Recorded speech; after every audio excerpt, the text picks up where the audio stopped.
Hey guys, Miles from Milesfit. Today I'm going to be having a great conscious conversation with my good friend Bhaskar Goswami, well-known yogi, meditation specialist, and teacher. We're going to be talking about everything and anything under the sun, from consciousness to his story to a very interesting phenomena that he has developed called daana. And we're just going to jump right into things. And Bhaskar, say hello to everybody. Hello, everybody. I just want to express how happy I'm here to be with you, Miles, and thank you for this conversation. Cool.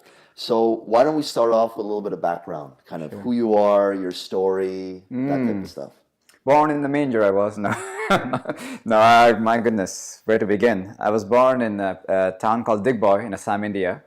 And from the wellness perspective, in the school, we were doing yoga every morning. So I was a little kid, 1,000 kids in white t-shirts and shorts, all in nice rows and columns with a teacher and a megaphone shouting the instructions. So that's how I was introduced to yoga. A little meditation, then you salute the flag, sing the anthem, and off you go to school. So that was my introduction to yoga. From Assam, due to life situations, I ended up moving to Kuwait in the Middle East. That's where I really went deeper into practice, met a great yoga master, Yogacharya Nanda Kumar. Took me in as his son, so I was very grateful for the lessons I learned in his presence. The story kind of goes around. Ended up in England for a while. I was as a refugee from the war, the Gulf War. Did my degree in electronic engineering in Nottingham. All the while, always practicing yoga and meditation. And I guess the biggest break happened when my son was born, almost exactly 13 years ago. And that's when that shift happened from being an engineer to looking to bring wellness into workplaces. So that's where I created my first company, Bodhi. And the Bodhi's intention, the word Bodh means to awaken, to enlighten. So to plant the seed of awakening in different organizations and create the environment for it to flourish. So that's when I became what I call a Yogipreneur, to allow this beautiful, self-care practice to be enjoyed and to benefit everybody. That's kind of the highlights of what brings me with Miles here. There's a lot of details there, of course, a lot of ups and downs, near-death situations, dramas, and fiascos. But generally, You're alive and kicking today. I'm here, and I'll take that. I'm grateful. So you were saying before that it was the birth of your son that gave rise to starting, you said it was Bodhi. Bodhi? Yes. Yeah. So what happened is I was an engineer by day, designing microcircuits, and evening a yoga enthusiast. And I used to live with my yoga teacher. So he was downstairs, I was upstairs. At 5 a.m. in the morning, a group of us got together. We had this deep yoga meditation practice. So I showed up at work, like completely lit, like so awake, feeling like, optimum health. And I saw my colleagues, coming up the stairs, a little bit haggard, drinking 5-6 cups of coffee just to wake up. Some of them had severe medical conditions as well. And I really felt that this simple, low-cost practice could help so many people. Yet I was an engineer. So I had this vision of bringing wellness into workplaces. And the tipping point happened when my son was born, and I called my friend in Toronto, who I like a lot, and she left her budding chartered accountancy career to design cards on the internet. I'm like, wow, Karen, that's bold of you to leave your career. And she just had a child, 3 years old, and she told me, you'll soon find out that your son will learn from who you are, not from what you say. So if I didn't follow my bliss, that's why I'll be transferring to my daughter, she said. So that was really what kind of awakened me up, very powerful. So I dedicated myself full time to being the bridge between the yoga world and the corporate world. That's amazing. Yeah. I guess, that idea that actions speak louder than words, that you kind of have to embody and represent something, and people do what they see, not what they hear. Yes. That's amazing. That's the kind of energy that I think is missing so much. There's a lot of talk, about so many different topics these days, but not as much action. Yeah. And people really embodying and representing something. So that's cool that really was kind of the genesis, that idea to be able to create this thing. Yeah. So you've been going into corporations and companies and inspiring the suit and tie people to... Yes, my friend. Yeah? 13 years now with Bodhi. And it's funny how when I go into these organizations, They always tell me, don't dress like a business person, dress like a yogi. Oh, do they? Yeah. Because I think they appreciate that cognitive dissonance. But however, before I give a conference or a workshop or lead a retreat, very often they introduce as, this is Bhaskar, he's a design engineer with a master's in engineering, although I'm not talking about engineering at all. But it kind of gives that sort of, hey, he's one of us, he's been there. He's been in front of the computer for over 10 hours a day, every single day. So it's that living compassion that, I'm not from somewhere else. I'm actually one of you guys. I've been there, and I know this really helped me, as I fully trust it'll help you. Yeah, I think that's important for people to relate and connect on some level, to be able to really hear the message. Because I do find when there's that disconnect between someone speaking and presenting. And I remember when I was in elementary school, sometimes they'd bring speakers in and teachers in, and if you didn't have that rapport, that connection, or some way to relate to them, the message never really sunk in. You got it. So I think that that's super important to kind of establish that rapport and connection from the get-go, and then have that awareness from the audience, and then from that awareness be able to actually hear and feel the message that you're sharing. For sure. And I have no doubt, knowing you now for quite some time, that you deliver a powerful message. Thank you. And regarding your message specifically, what are a couple of the key things you're going in there to resonate with people and share with people? The foundation on which I build everything is a very simple understanding that, at least from the best of my understanding, we come into this earth empty-handed from wherever, and we have a bunch of experiences, and then we leave empty-handed, and all we have in the middle are a bunch of experiences. And to me, a successful life is a life that has pleasant experiences, good for ourselves and good for others. So in that foundation, we explore more, what is a pleasant experience? What does that mean for us? And this is something that has been explored by so many cultures, Eastern, Western, ancient, modern. So there's a lot to draw from, in how to live skillfully in a way that's good for ourselves and good for our environment. And what would you say are one or two key things? You said to live skillfully, one or two key things that people, in your experience through walking your own path, one or two things you feel people could really benefit from in terms of living a better life? So fundamentally, we're having a pleasant experience when the body and mind are comfortable. An unpleasant experience when the body and mind are uncomfortable. So the whole process is to have a comfortable body and mind, to put it very, very simply. So now we ask ourselves, how can we be more comfortable in our body, more comfortable in our mind? And this word comfort, it's something that seems to be misunderstood. And this is something I care deeply about. I was at least taught from a very young age, the whole point of life is to be comfortable. So you study hard so you get that comfortable job, in that comfortable house, in that comfortable car, and a comfortable sofa, so you can be comfortable. So imagine that, a circle is our comfort zone. Whatever's inside that circle, we're comfortable with. And outside, we're uncomfortable with.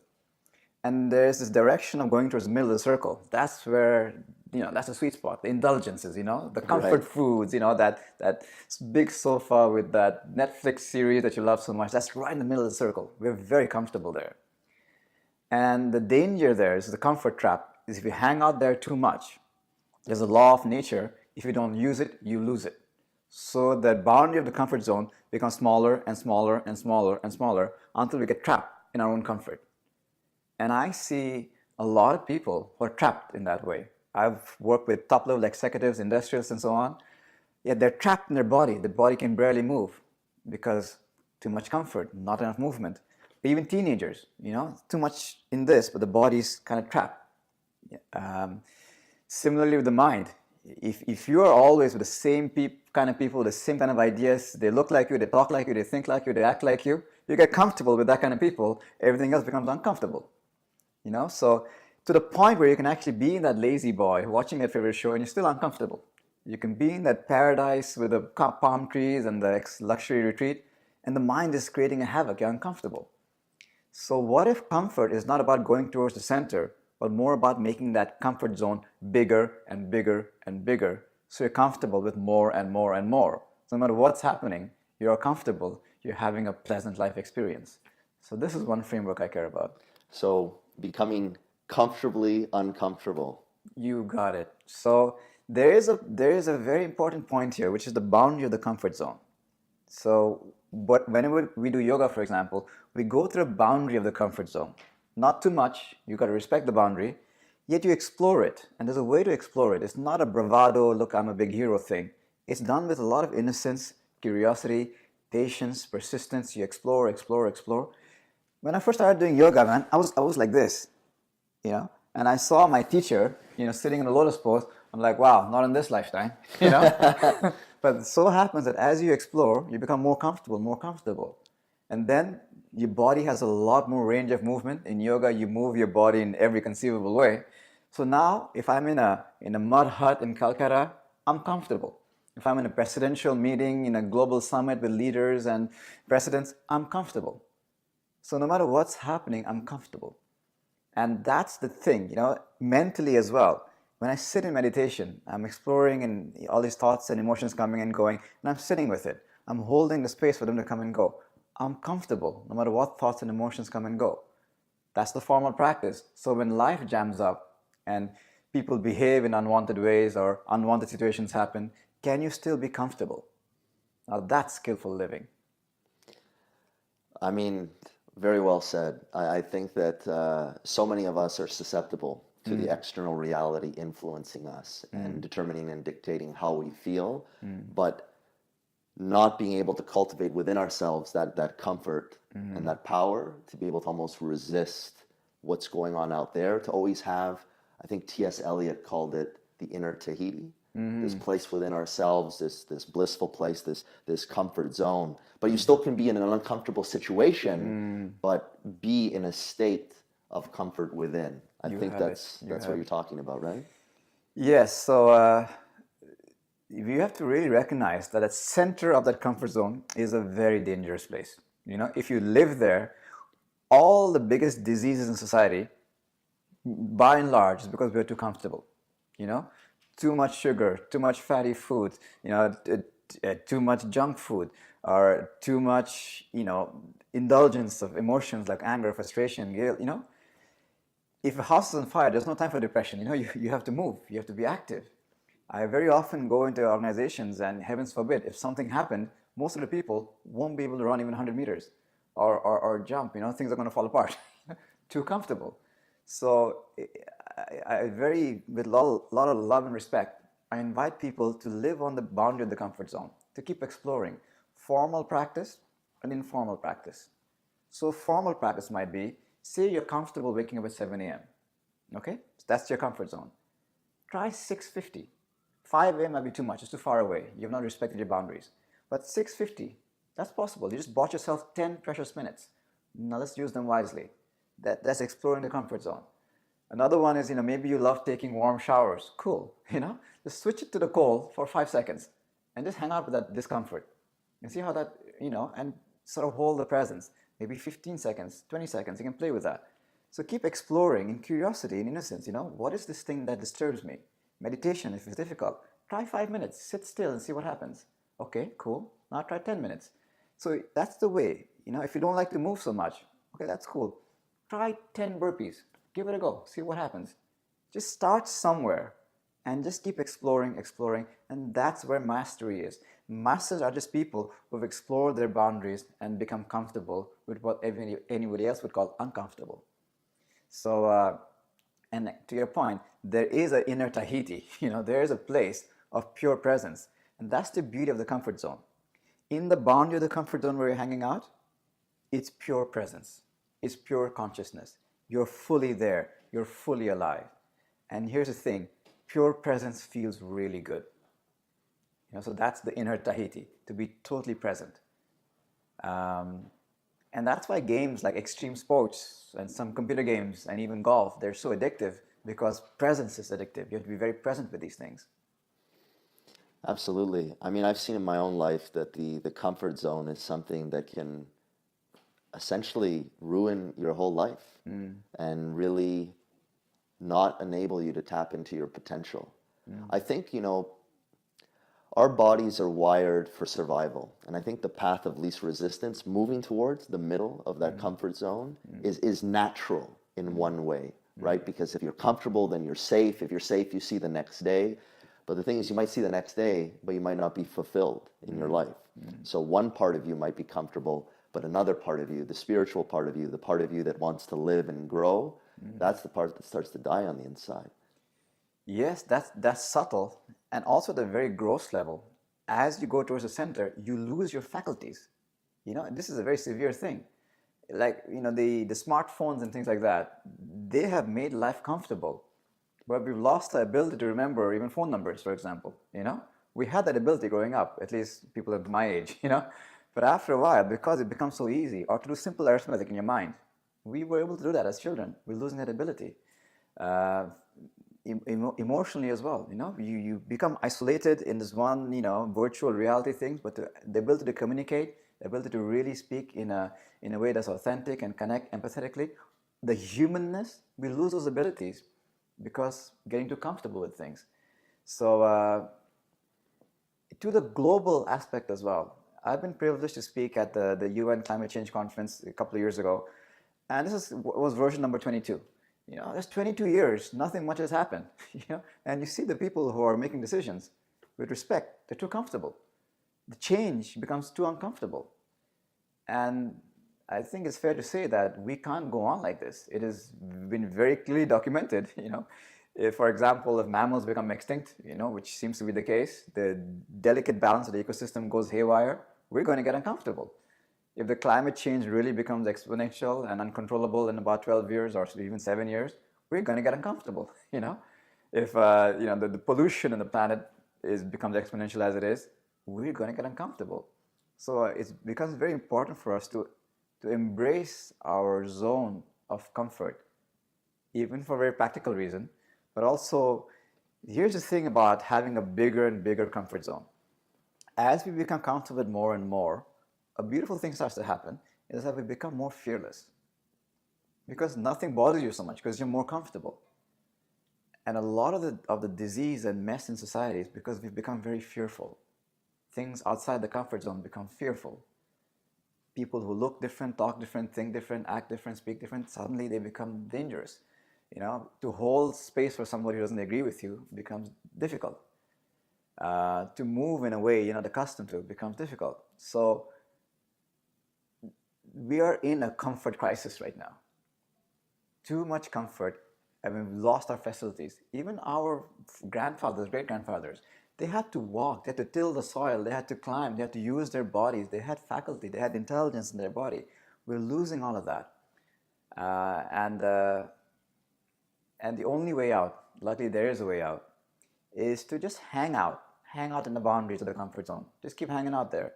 I'm not saying don't go to the center now and again. Totally cool, have fun, enjoy yourself. Life is about having fun and relaxing and so on. Just don't live there, Living there has a quicksand effect. You get sucked into it and you get stuck in your own comfort. 100%. I mean, I try and live on the edges of that. I'm always trying to push and expand myself, but I've had moments in my life where parts of me in different domains have, been drawn towards the middle. And while at first glance it seems to be a good thing, never ends up being a good thing. But the funny thing with life is, speaking about the comfort zone and these boundaries, life seems to want to push us out of our comfort zone. There's always a curveball going on. I remember I heard somewhere that you're either in a crisis, getting out of a crisis, or going into a crisis. And I think this is almost the innate intelligence of life saying, hey, listen, the comfort zone is not where you're supposed to be. You're supposed to be challenged. And it's a reminder to us. And I think as tragic as everything is going on around us with the environment and all of the challenges, politically and socially, whatnot, I mean, all of these are pushing us out of our comfort zone to, help us find solutions and tap into our creativity.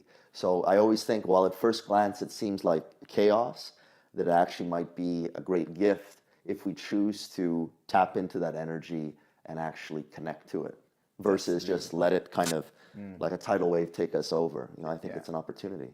What do you think? Absolutely. Well, I mentioned there's a formal practice of meditation, yoga, or if you don't eat any fruits and vegetables, eat one carrot, have one banana, that's the formal practice. And then there's informal practice, which is life, which you're pointing to, because life is going to give us plenty of opportunities to practice, developing our comfort zone.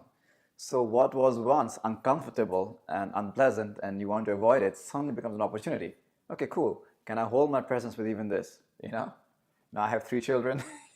They're not always behaving the way I expect them to. Can I hold my space with that? It becomes an opportunity to practice.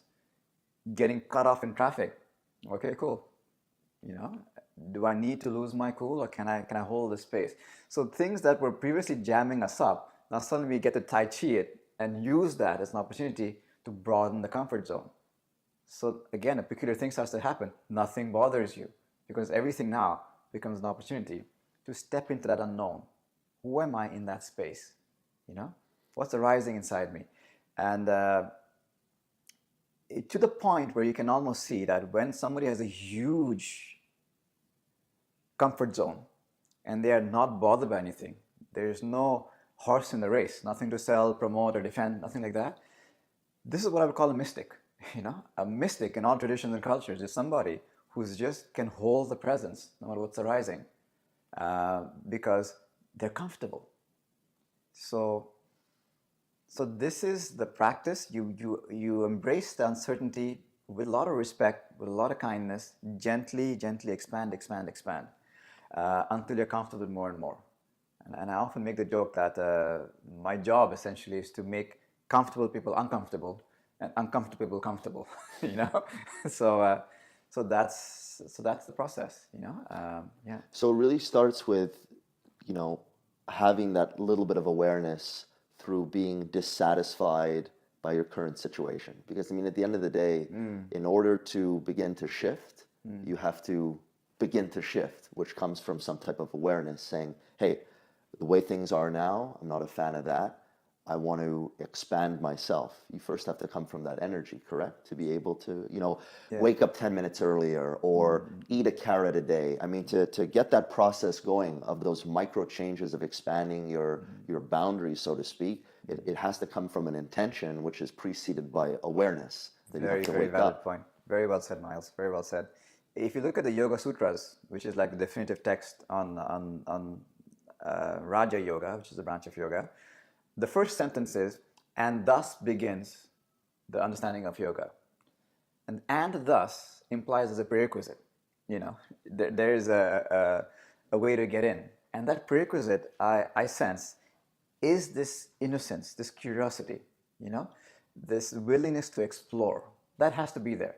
Not explore just intellectually, explore experientially. So I could sit and be very comfortable and explore things intellectually, and that's comfortable. But when I'm actually going into it and experientially, now, I will understand deeper. So if I stay at the level of just understanding things, it's good. I'm being informed. That's a good thing, And if I sit and intellectualize and come up with ideas and concepts, it's good. I'm discerning. I'm using my ability to understand better and better and better. But if I do not take all that stuff and put it into experiential understanding, then we're still in that comfort zone. We're still in the middle. We're not actually growing. We just think we're growing. Because here's the thing, in the boundary of the comfort zone, you can't fool nature. You can sit in the middle of the circle and say, I'm pleasant, I'm comfortable, I'm fine. But as soon as you go to the boundaries, then you really know, are you really holding presence? There's no way to fake presence in the boundaries. You have to be really present. You can't just think I'm being present. So how does someone get to a place where they can connect to that? Because, so many people are on the hamster wheel, day in, day out, same thing every day, same routine. And eventually we hit a little bit of a wall where we consciously realize a little bit that we want change. Like, I don't like the way my life is going or my relationship or my finances or whatever. So I think we inevitably get to that point. But then when it comes to making the change, making the shift, when you have a good intention, but now you are trying to figure out, what do I do? Where I know you mentioned getting up 10 minutes earlier, doing the carrot, but how does someone get to that place to know what direction to head in with their life and make those kind of decisions? The two words I find fundamental are innocence and curiosity. Curiosity, you have to be willing to say, maybe there's another way. Maybe I can learn something here. If your glass is full, and there's nothing coming in, I suspect, your viewers and listeners are not in that place. But if you're in a place where, hey, this is cool, I'm just going to show up and I'm going to go, I'm comfortable, I don't need to worry about all this stuff, then there's no way in. But if there's some curiosity, can I live my life more skillfully? Is there more to life than the way I'm living it? Just that. Doesn't mean that you're in a crisis, but just is there a next level here? And once there's a curiosity, then there's an openness just to listen to us speaking. I'm suspecting there's an openness, to understanding. That's the entry point. That, okay. And once you understand that, there are so many tools and techniques out there around the world. Whatever resonates with you, what is that first step? Is it 5 minutes brisk walking? Can I commit to 5 minutes brisk walking in 24 hours? Or taking 5 deep breaths. If you can breathe, that's the only prerequisite. You can start with 5 deep breaths. And if you like it, go on. Keep going. Take 6 deep breaths, 7 deep breaths. At least you started that process of good and getting better, getting better, getting better. So let me ask you something about that, because the mantra of our culture is more is better. Now, I come from the world of health and fitness. I'm someone who's lost 120 pounds. Most people, when they see my before picture, are sure that it's Photoshopped. And then I proceed to show them other photos from that evening of me at different angles where, it wasn't Photoshopped. I used to weigh 120 pounds more. And for me, when I was in that state, being overweight, it was hard for me to actually make the shift. I needed something to kind of wake me up. For me, it happened to be that photo, seeing myself being 120 pounds overweight, people telling me, you're overweight, you should lose weight. It didn't resonate with me. It didn't connect with me. But the photo is something that connected with me. And, a lot of people, they have that moment where they have that little instance where they say, okay, I want to change. I want to do something different. And, they want to do those micro steps. But then because the mantra of the culture is more is better, people say, what's the point of 5 deep breaths or 1 carrot a day, or I'm going to drink half a glass of water? So people almost devalue these micro steps and they're thinking bigger. New Year's resolutions, I'm going to change X, Y, Z. I'm going to go on a diet. I'm going to do these big things. And it seems like we gravitate towards doing big things, but they don't work. But the micro steps, which I've seen in my own life, help me change and help other people change. Even though those seem to be the gateway into going to where you want to go, people don't always gravitate towards that. Why do you think that is? Here I'd like to distinguish between the words serious and sincere. Serious has this heavy morality to it, Oh, I shouldn't be doing this, I should be doing this, I should be doing this. It's all in the head, I should be running 50 kilometers, just be sincere. Just be sincere. You don't need any drama, you don't need any heaviness, just can I be a little bit better? And sincerity has a humble quality to it. You don't have to be a rock star, you don't have to compare yourself to anybody else. Just in that sincerity, there's a genuine curiosity to become the next version, just a little bit better, and all the values in micro steps. LeBron James wasn't born, shooting 3-point, or Steph Curry, or whoever else, or Tiger Woods, or Itzhak Perlman, Yo-Yo Ma. They weren't born that way. They had to develop their ability little by little, little by little. That's the path to mastery. No matter what the mastery is, you progress. And then when you look back, you go, wow, I did all that, But it's an action. Nobody can do it for you. And no book or philosophy or crying or praying is going to do it. You're going to have to do the effort, which is why I love people who embody the action like you do. It's an action. What inspires you? It could be a picture. It could be some sacred geometry of life that suddenly makes you realize this is nonsense. My life is falling apart. I know people who are like, if you take a picture, their life is the Hollywood dream, but they felt fake. They felt phony inside. They felt vulnerable. They felt they couldn't express themselves. And inside them, something cracked. And that's the prerequisite. Inside you, something has to say, hey, this can't go on anymore. And then curious enough to explore, what inspires me. See, I'm always inspired by people. In fact, I tell I have this mantra, I collect cool people. People like yourself, who really inspire me. Because that's how I get inspired. So I invite people to look around their environment and go, who inspires me in my environment? I love the way she does this. I love the way he's doing this. Let me see what's there, So that curiosity, that innocence, it's very humble. It's very beautiful. But from that, you go further and further and further because you love it, not because you have to, not because it's heavy, intellectual, Right. serious. It's joyful. Being healthy is so joyful. Yeah, I mean, I think we're all so much caught up in our head versus being in our heart and connecting to kind of who we feel we need to be versus who we think we should be, making the distinction between the two. But you said something before that I thought was super important regarding the environment, which really resonates with me. There's an expression, show me your friends, I'll show you your future. And I don't think we realize how much our environment actually impacts and influences us. Absolutely. From inanimate objects, if you're trying to lose weight and you have a whole bunch of non-serving foods in your pantry and your fridge, I mean, you can lose weight being surrounded by those things, but your journey is going to be much more challenging. If you're trying to lose weight and people around you also have weight to lose and they're not empowering you and giving you positive energy, you can lose weight, but it's going to be very hard to do. And I think what you said regarding the environment and who inspires you and who's around you is such a powerful thing that I think is not even that hard to change. The people around you, and it doesn't have to be physical people. It could be books, it could be videos on YouTube, Absolutely. everything. But feeding the mind positivity versus being fed, so much of the nonsense we see in the news, the negativity of the world. I mean, there's negativity everywhere. Someone, I was listening to a video the other day. And they were saying, you can go into the forest and you can isolate a particular moment. Perhaps there's one animal killing another animal, and you kind of box that in and you see that as a moment. But in this neck of the woods, a bird is giving birth. All of it's happening simultaneously, but what are you focusing on? But our mind always goes towards the negativity, and we're just, I feel, not surrounded always by good people, positive things, but we have those resources there, all these books and podcasts, and it's really unreal. It's never been this easy to be inspired. And people often ask me this question, my environment's so heavy, I have toxic people, what should I do? And the principle here is not to move away from anything, it's to move towards something. Just move towards it. Don't worry about, the heavy, just move towards inspiring people, and all this stuff will just die of natural atrophy. So it's more about moving towards, like a plant moving towards the sun. It's not moving away from the shadow. I love it. This sort of a thing, this mindset. Don't move away from a bad relationship. Move towards a positive one. Don't move away from bad health. Move towards thriving.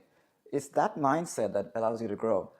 Yeah, so basically focus on what you want versus what you don't want. It. Absolutely. Put the energy, you got to put your energy's finite, you got to put it into a basket.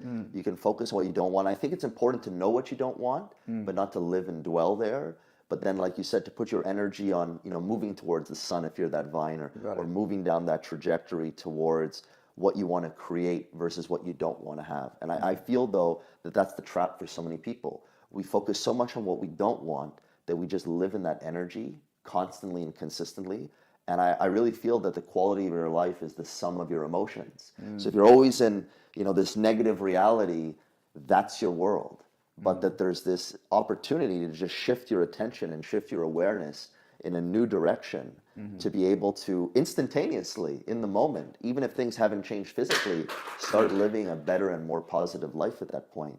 But I think that we've just lost touch with some of the tools we innately have, understanding really how powerful our minds are, and that our external reality is a reflection of our internal reality, versus us always being in this to me level of consciousness where life happens to me and I'm a victim and there's nothing I can do, and he said this and she said that and life's not the way I want. I mean, that becomes this glue that holds us together. I mean, everyone gets around the water cooler, right? And what misery loves company. So everybody goes there, but we need that inspiration. I think that's what's so great about people like yourself who are, helping people connect to themselves and helping people connect to that part of themselves that wants to grow and wants to evolve.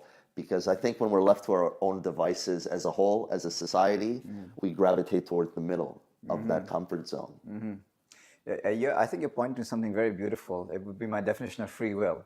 You have an option to focus, on the heavy, negative, what you don't want, or the option to focus on the stuff that inspires you, lightness, uplifting, and what you do want. What kind of house do you want to live in? What kind of a city do you want to live in? What kind of a world do you want to live in? Focus on that. So It's everything else that's not working so great. It's good. It informs you. It gives you an idea of what's going on. But don't live there. To your point, once you understand, what the disease is, focus on the cure. Focus on the solution. So, so this is what I would call the best understanding I have of free will. You have a choice there. Where are you focusing on? And there's a very simple law where attention goes, energy flows. If I bring all my attention to seeing right now, there'll be just seeing. Attention to hearing, there'll be just hearing. So if I bring my attention to all that is uplifting, positive, that's what I'll have in my life. That's what I'll experience. And fundamentally, life is about experiences. So that would be something very important. And the other thing as well that ties into this, another very important law of nature, is the understanding that whatever we practice, we end up becoming better and better at. Mm-hmm. As I mentioned, top-level athletes or musicians or orators, they practice, become better and better and better. So then the question we have to ask ourselves is, what am I practicing? Am I practicing focusing on a negative? Because I'm going to get really good at that. Am I practicing being angry and frustrated and anxious and depressed? If I keep doing that year after year, decade after decade, I'll become an expert. You know what I mean? Yeah. Everybody else is having a good time, but I have become an expert in finding something to complain about, something to be scared about, because that's what I've been practicing. If I practice being in the center of that circle all the time, I've become really good at that center and really bad at everything else. So this notion, what am I practicing every day, externally and internally? Am I practicing gratitude? I'm going to get really good at that. All is a complete fiasco, but I found some reason to be grateful, even if it's just my breath. I found something to be grateful for. So this is a question I carry with me, very closely. What am I practicing? Mm-hmm. What do I want to get really good at? Because I know whatever I'm practicing, I'm going to get good at that. Yeah, I think that people don't realize the impact of their thoughts and daily actions. It's like this small kind of faucet dripping every day, but eventually the sink fills with water. Yeah. But it can either fill with negativity or positivity. Mm-hmm. And I think a lot of people have just become numb to reality and have forgotten who they are and what our potential is. And we see superstar athletes and we see amazing people who've changed the world, like Nelson Mandela and all these people we put on a pedestal. But like we were chatting about before we started talking here in this interview, what we would consider extraordinary, you really think is ordinary. We've just forgotten who we are. Maybe talk a little bit about that. Yes, so, from the center of that comfort zone, anything outside might seem extraordinary, like superhuman kind of stuff. It's just that we have not explored ourselves enough. I heard recently that most people can only use about 7% of their cell phone. The cell phone, the smartphone has so much capability, but most people only use about 7%. Just email, Facebook, Messenger, something like that. But you can do so much more. We probably use only about 1% of our human capability. This human system that we have is so intricate, still the best engineered device ever created, the precious human birth. We barely explore it. What a tragic waste of this beautiful mechanism that we have. So to be at least curious, what is the capability here? And then we expand the comfort zone. So those things that seem paranormal and really like, how did he or she do that? It's not paranormal. They've just explored their comfort zone to a point when that becomes ordinary and normal. And if a human being can do it, it's in our human capability. Right. So it's just, have you tapped into that mechanism enough to discover it for yourself? Because if you haven't, then it'll seem extraordinary. But as you keep growing the comfort zone, suddenly you can realize, oh, I see how he did that, or I see how she did that. Because there's an understanding of knowing that as it gets to that level, that can become ordinary. When you said that, something that popped into my head right away, when it comes to stepping out of your comfort zone, something that's inevitable, that lurks on the outer parts of the comfort zone is failure. Right? That if you're going to go outside of the territory, you're going to fail. And it's interesting how human beings just have this inherent fear of failure, which, starts, we can talk about where that starts and where that comes from, but what jumps into my head immediately is, in the schooling system at least, it's not about making mistakes, it's about getting it right. And if you make mistakes, that's not good, and you're looking for perfection, and 100% is the best grade. And it's kind of ingrained in us not to fail, not to make mistakes, which becomes a part of us almost not venturing out of this comfort zone, not tapping into our potential, and not expanding to who we're really capable of. But I think that fear is probably at the root of that. Is that something that you agree with, or what are your thoughts on that?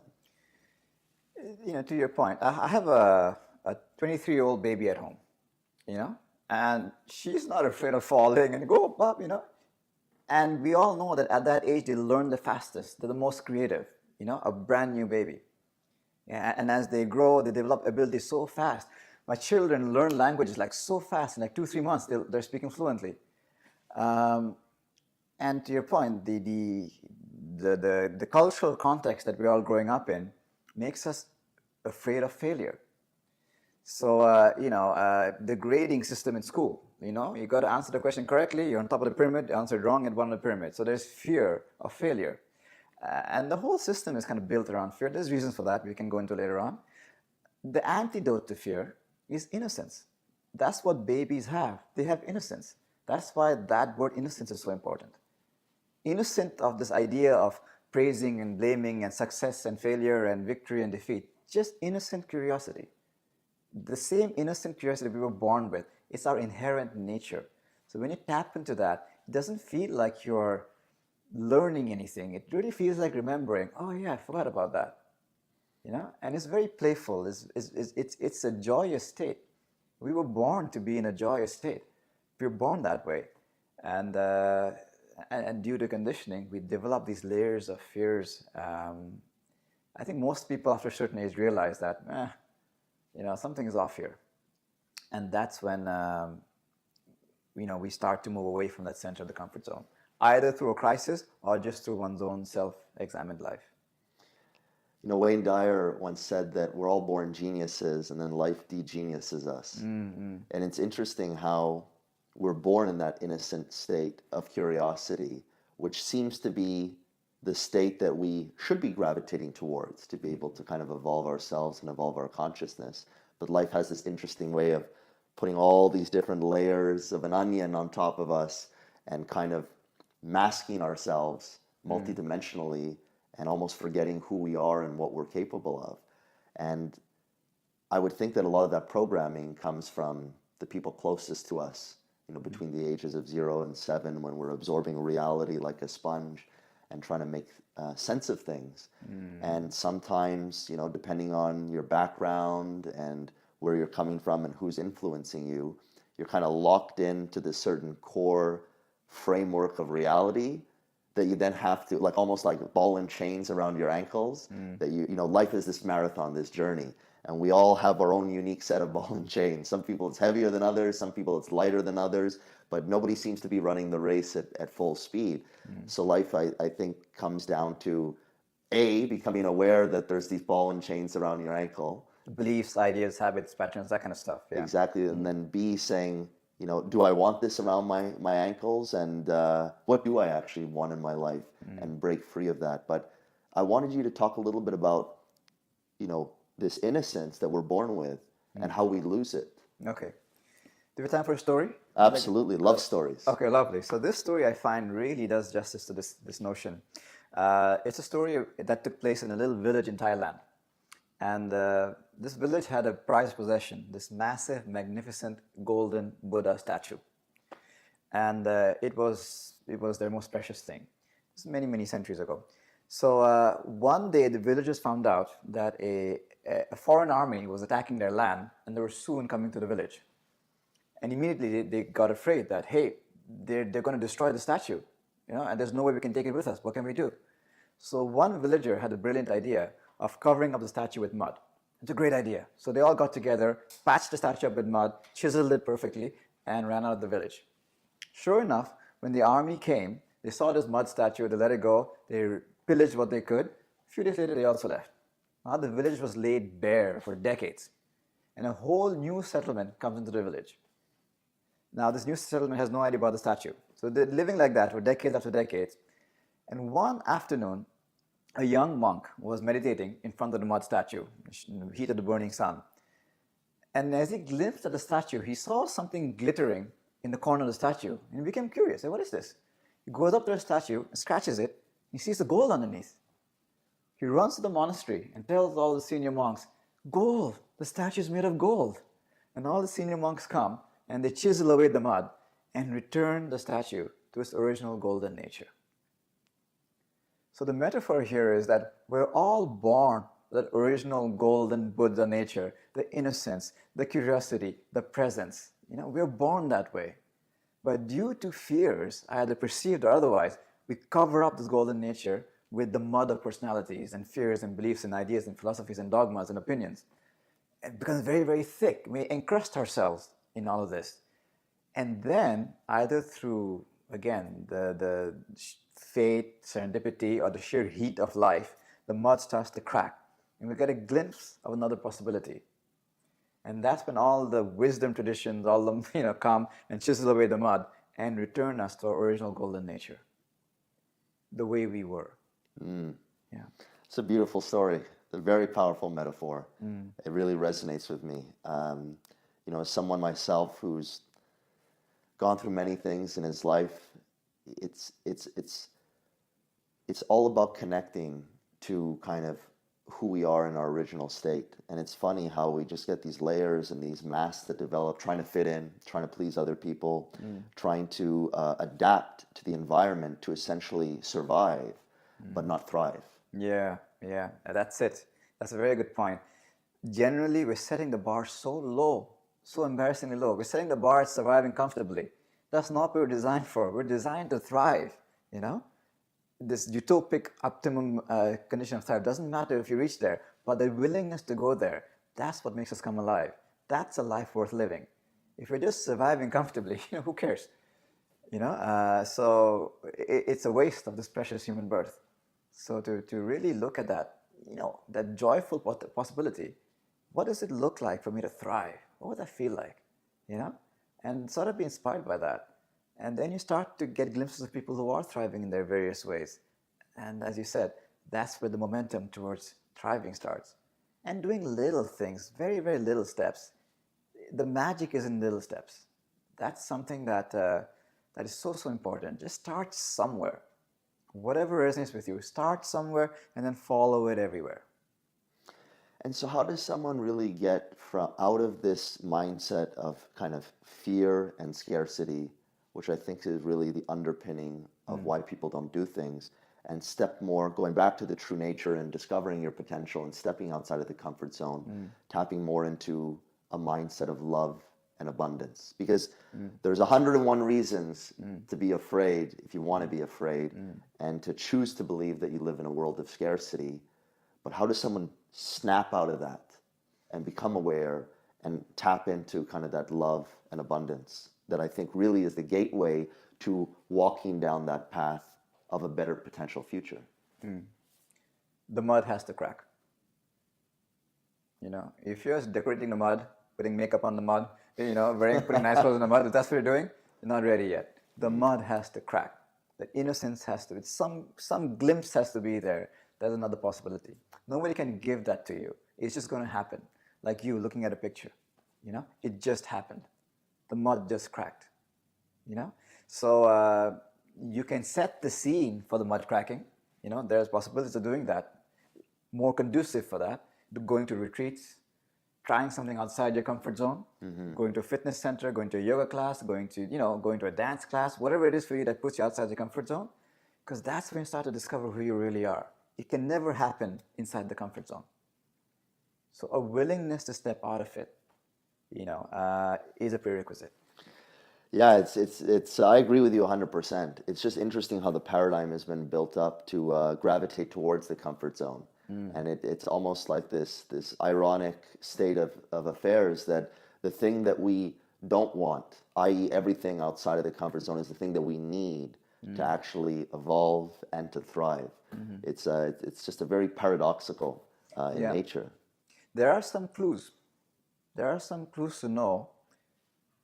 It's a game I like to play. Is when I look at people, adults, I try to see how quickly can I see the child in their face. You know, that a child, like see them as a 2-year-old or a 4-year-old. The sooner I can do that, the more I can see the mud is actually very thin. But if I have to really scrutinize somebody's face to see that child, the mud is super thick. Some other clues as well. Very respectfully and humbly and objectively, you have to ask yourself: the people around me, do they all look like me, speak like me, think like me, act like me, believe like me?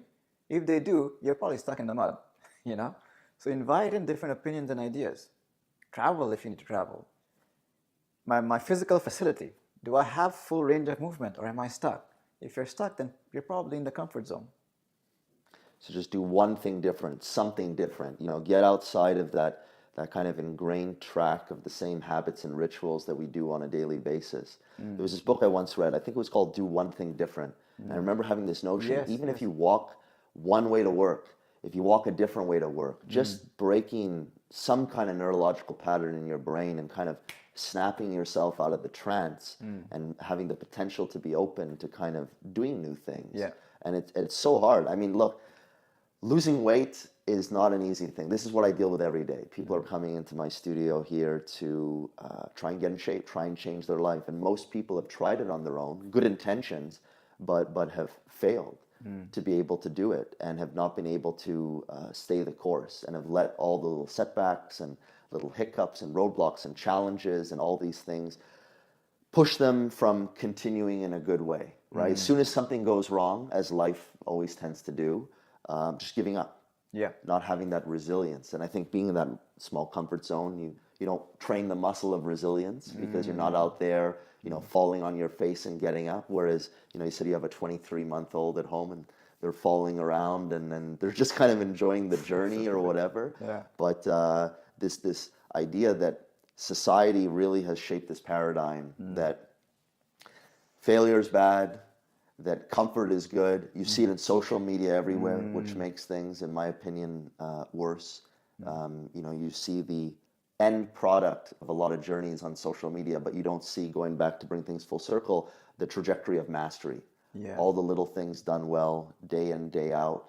So I don't think people have a notion that there are these micro steps that summate and add up exponentially over time.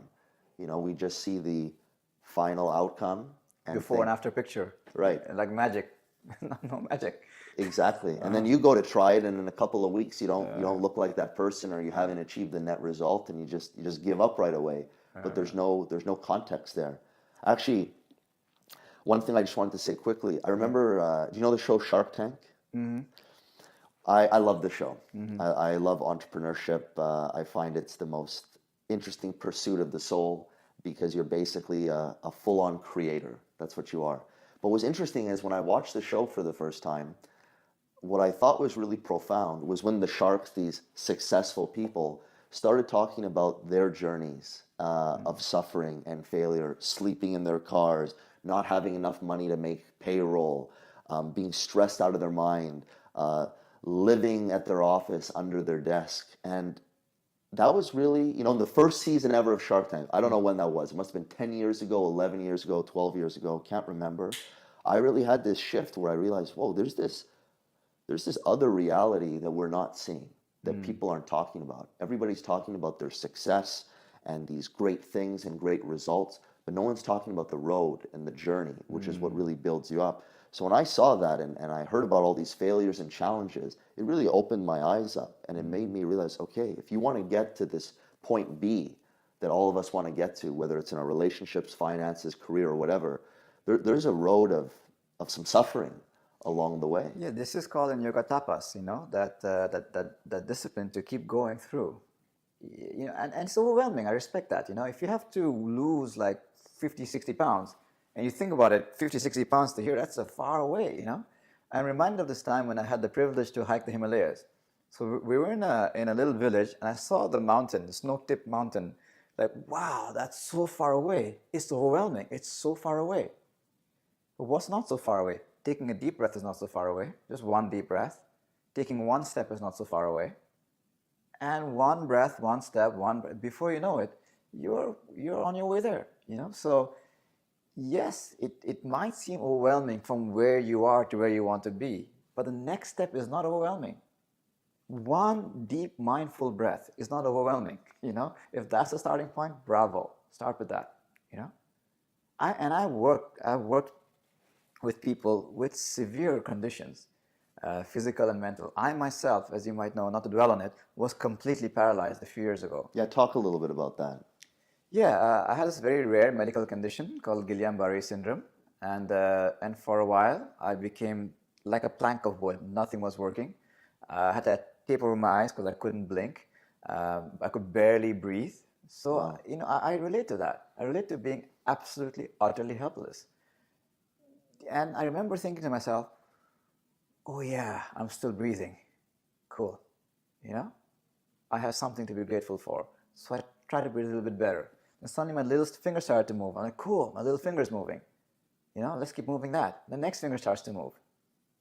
So focus on that 0.1% that's working. It'll soon become 0.5%, and soon 1%, then 5%, 10, 15, 20, 60. That's how you get back. Start simple. Focus on what is working for you. Are you breathing right now? Fantastic. That's working for you. Take a deep breath. 100%. My mantra over the years has become less is more. And it's interesting in quantum physics, the deeper they go, the deeper levels, the more power and potential energy there is. So it seems like in the smaller the step or in the smaller the thing, the more potential there is for greatness. And I think that's really a powerful lesson. That's something I've learned in my life, and you've kind of articulated so well. Those little micro steps, but also experiencing and acknowledging them, right? So if that pinky was moving, but you hadn't connected to the pinky moving, that it wouldn't have had the same kind of effect on you. But you were present and you were aware with what was going on, and you kind of experienced that emotionally, and that kind of fueled you, and that led to the next finger and the next finger and the next finger. So would you say that most people today are really not present, even to observe in their own life what's going on? And what is presence? To me, presence is the only thing that matters. It's fundamentally you just have to be present. Present is just tuning into what's actually happening right now at the level of experience. I could be present to the 99.9% that's not working, or I could be present to 0.1% that is working. So that's free will right there. Where are you giving your attention to? And the biggest life hack that I've ever come across is gratefulness. And gratefulness is really an emotion. It's an effect. You can't actually practice gratefulness. It's just like you can't practice being excited or angry. It's an effect. The real practice is noticing generosity, noticing things that are just given to you, just for you to enjoy. My eyes are working, cool. I have these lights, shapes, and colors to enjoy. My fingers working, awesome. I have that to enjoy. So when we start to focus on things that we just have given to us, it just amplifies more and more. Attention goes, energy flows, it grows more and more, more and more. So that's the biggest hack. Instead of focusing on what's not working for you, focus on what is working for you. And when you focus on what's working for you, that becomes more and more predominant. As simple as that. So it's about noticing everything that's just given to us for pure enjoyment. We so often lose sight of things that are free, the breath, the sun, and even the food that we eat. It took so much for that food to happen. Not just people and money, but nature had to collaborate and co-create that beautiful food. Coming into this body and the food becomes a body, how is that even possible? That's amazing. Take a chance to notice that. We totally lose perspective and take these things for granted. And that's it. If you take a moment to think about the human biology and everything that's taking place right now, like you said, the heart beating, cells are breaking down and rebuilding, energy is being produced in the mitochondria. I mean, there's a whole ecosystem taking place unconsciously. Given to you, just given to you. Right. You're not doing that. It's happening to you. You're not beating your heart. It's beating for you. That's a gift. And we take it for granted. We forget about that. And I think that you're 100% right. I think that gratitude is such a powerful emotional state. And I think they say we have 70,000 or so thoughts a day on average. And the majority of them, if not all of them, are negative. And like you said, energy flows where focus really goes. And I think that if we're perpetually having these negative thoughts and we're not in this state of gratitude, I mean, your life is just a reflection of your thoughts. But gratitude, and I've seen that in my own life as well, taking a step back and having perspective has been tremendous for me. Anytime I'm going through any challenges, if I catch myself in the moment, disassociate from it, and come from a perspective of gratitude, the challenge disappears essentially. Because then you realize that for so many of us, I mean, there are first world problems, champagne problems. These things that we call problems are just illusions of the mind that we choose to label as a problem, but are really opportunities. And I've seen that as I've been building my business over 10 years now. I mean, challenges are par for the course. I mean, I'm surprised when a week goes by and there's not a challenge of some kind.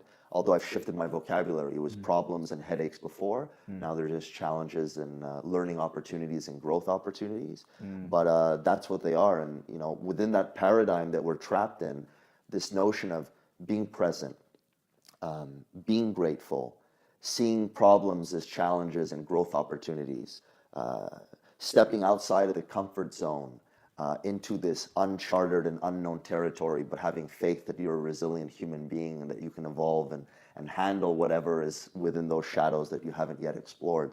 That's really what I feel has helped me and served me so much as I've changed in my life. And I really feel like what you're talking about right now. And it's, you know, the world is in a state of affairs where we need to raise our consciousness. Very good. And I'm happy you mentioned that, because this is not just a feel-good thing. It's not something light and airy-fairy. There's a mechanics behind it. There's a mechanics to gratefulness. When you're grateful for something, first of all, you're by definition present. You have to notice it first. And when you're grateful for it, it's not like you want something else, so you don't want it. You're grateful for it being there, so the mind doesn't jump around so much. When you're grateful, you're noticing generosity. Right away, you appreciate it. When you appreciate something, you revere it, you serve it, you care for it.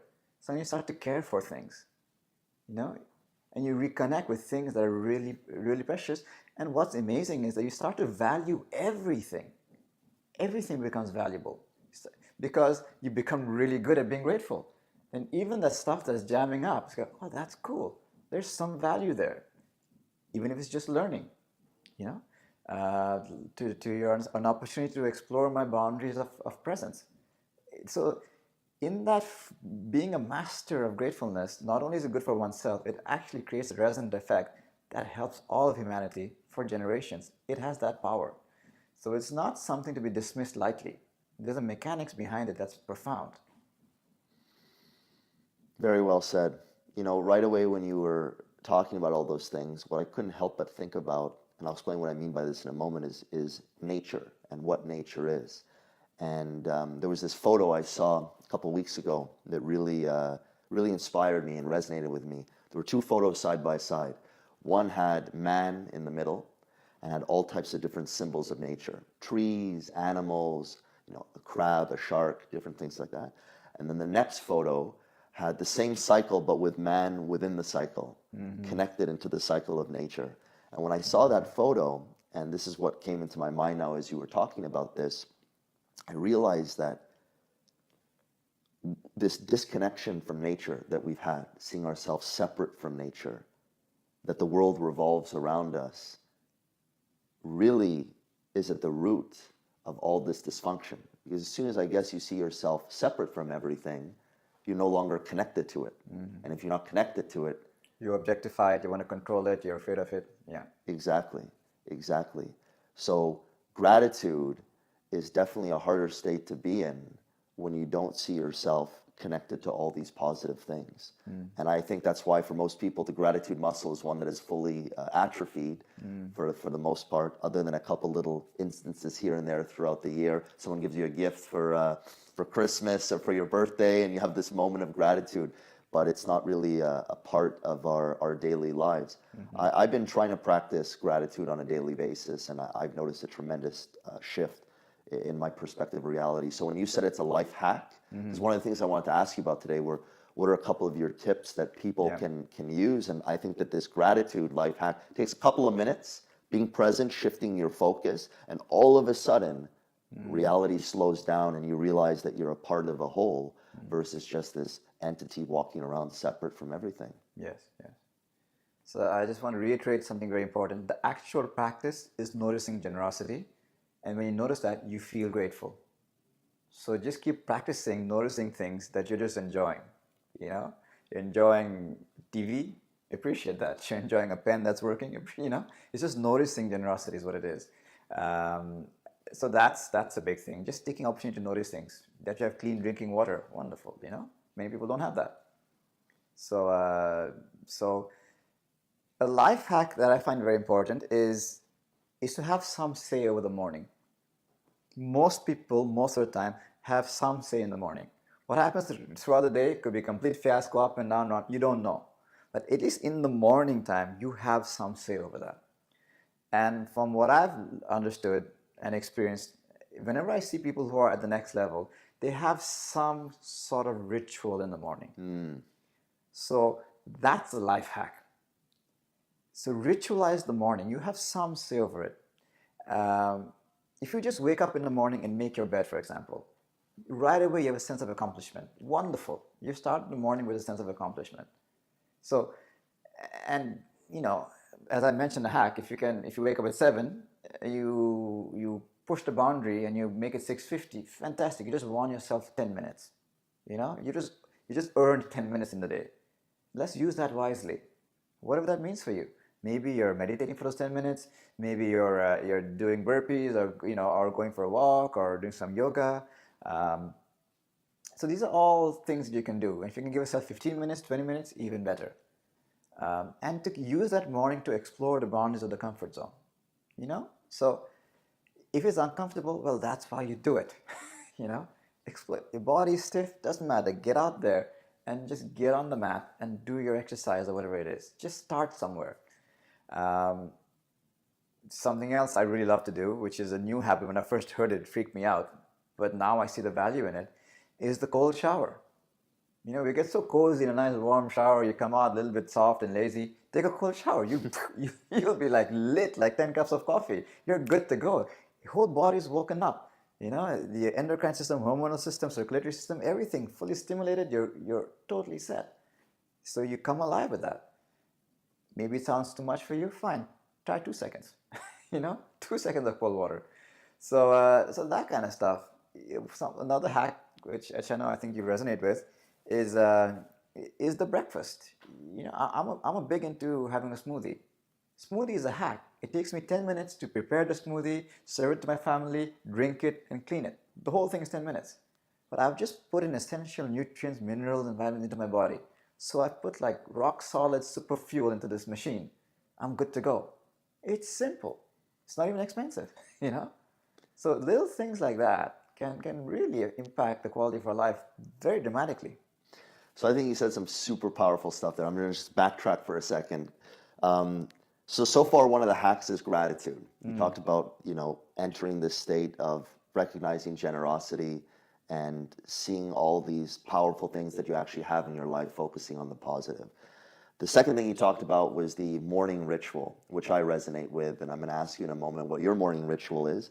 But I discovered that many moons ago, and it's transformed my life. And I've watched many interviews and read many books, and it seems like anybody who's thriving and evolving has some type of morning ritual. There's some way to anchor yourself in the morning before the chaos of the day. The third thing you talked about was doing a smoothie, something in the morning to nourish your body.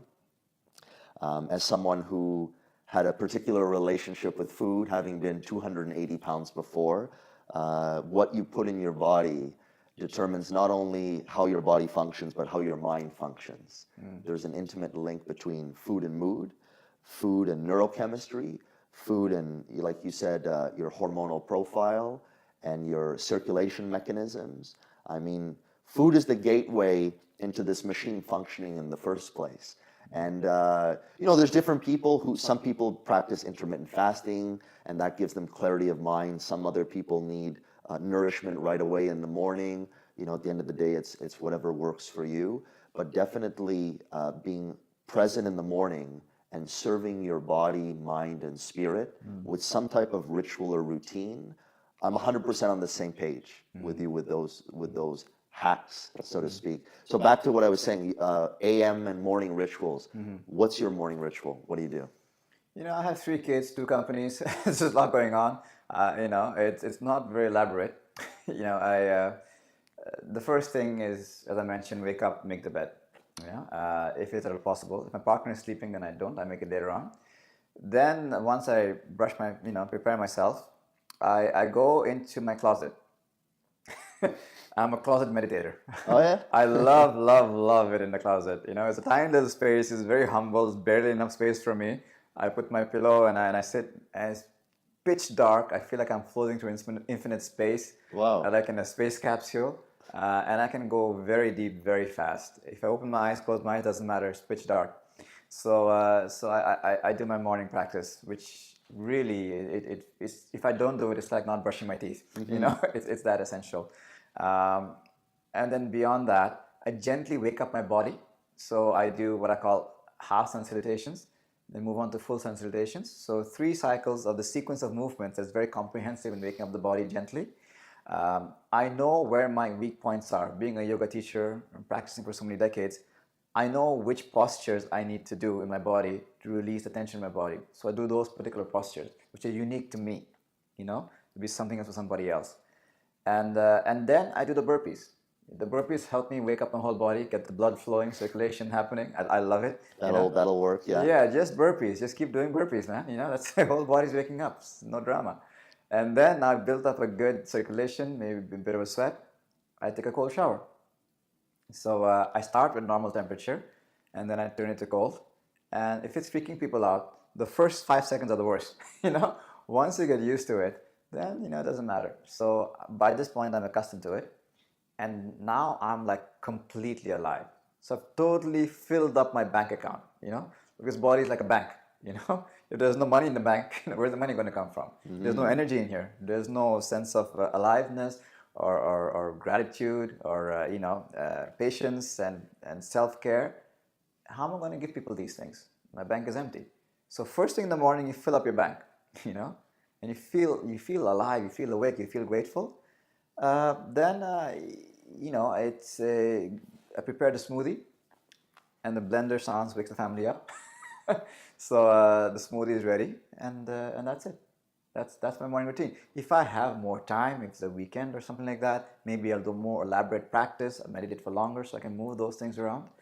For me, I love tennis. It's been my friend from we're young kids. So I play tennis twice a week. That's my bi-weekly routine, 7 a.m. to 9 a.m. on Wednesdays and Saturdays. So that's how I nourish myself, at a very personal level. Tennis is my thing. For somebody else, it might be something else.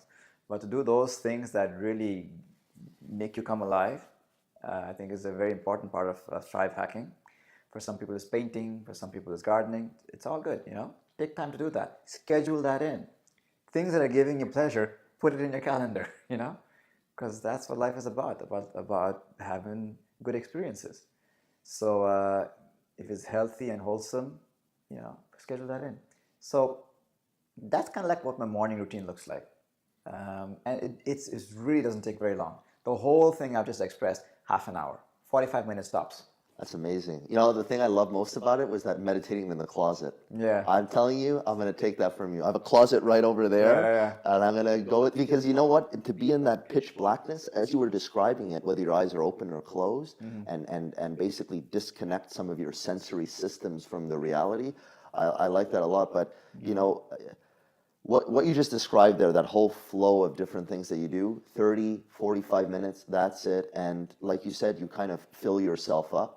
And I think that's so important. I mean, we're always giving to our external world, giving to our family, our friends, our spouse, our kids, our job, our boss, all these things. So what are we giving?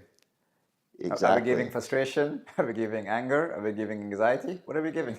Exactly. So this notion of cultivating yourself and filling the glass up so that it overflows and that you can contribute more and contribute from a deeper and more profound place, I mean, resonates with me totally. And that's one of the reasons why I also do a morning routine and build myself up in the morning. If you don't schedule it, it's not going to happen. You know, if you think about it, it's a dream. If you schedule it, you invite the possibility of it actually happening, and then finally, when you do it, like Nike says, just do it. Yeah. Then it becomes real and it becomes a part of you. And if you did your morning routine once a month, it wouldn't have the same impact on you. I'm guessing you do it every single morning. It's not about quality. It's not about quantity. It's about regularity. The magic is in small steps regularly. To your analogy, the droplets add up. It's really about that. You know, to regularly do that. And if somebody's not new to yoga, because I've been doing yoga for so many decades now, you know, the body has earned a certain amount of flexibility. So I don't need to do an elaborate practice. You know, all the thick stuff has been released. For somebody who's new to it, I invite you guys to explore going to your local fitness center, doing some Pilates or yoga or some kind of movement, just to get that movement back in the body. Because once you have it, then the rest is just maintenance.